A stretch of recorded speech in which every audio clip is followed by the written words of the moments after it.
बहुत समय पहले की बात है। एक गांव में रामू काका नाम के एक वृद्ध भक्त रहते थे। उनके परिवार में कोई नहीं था, बस एक छोटे से बाल गोपाल ठाकुर जी की प्रतिमा थी जिसे वे अपना पुत्र मानते थे। वे सुबह उन्हें जगाते, नहलाते, लार लड़ाते और जो कुछ भी रूखा सूखा खुद खाते वही ठाकुर जी को बड़े प्रेम से भोग लगाते थे।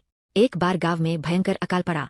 रामू काका के पास न तो खाने को अनाज बचा और न ही ठाकुर जी के लिए भोग जुटाने के पैसे। वे कई दिनों तक भूखे रहे, लेकिन उन्हें अपनी चिंता नहीं थी।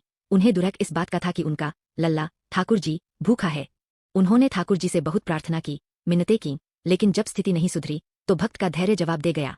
एक दोपहर भूख और कमजोरी से बेहाल रामू काका मंदिर के गर्भगृह में पहुंचे और ठाकुर जी की मूर्ति के सामने खड़े होकर उन्हें जोर से डांटने लगे।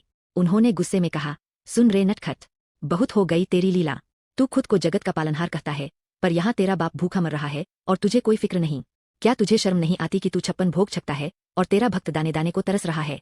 अगर आज तूने कुछ प्रबंध नहीं किया तो आज से तेरा मेरा रिश्ता खत्म। न मैं तुझे नहलाऊंगा और न ही तुझे बाबा कहूंगा।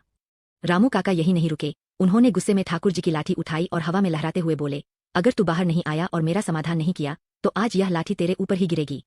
भक्त की उस डांट में नफरत नहीं, बल्कि वह तड़प और अधिकार था जो केवल एक पिता अपने पुत्र पर दिखाता है। कहते हैं कि भगवान भाव के भूखे होते हैं।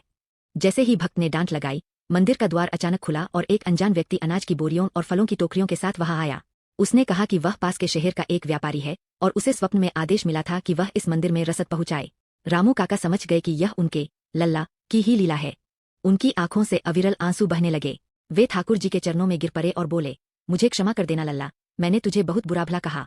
तभी रामू काका को अपने भीतर एक मधुर वाणी सुनाई दी, बाबा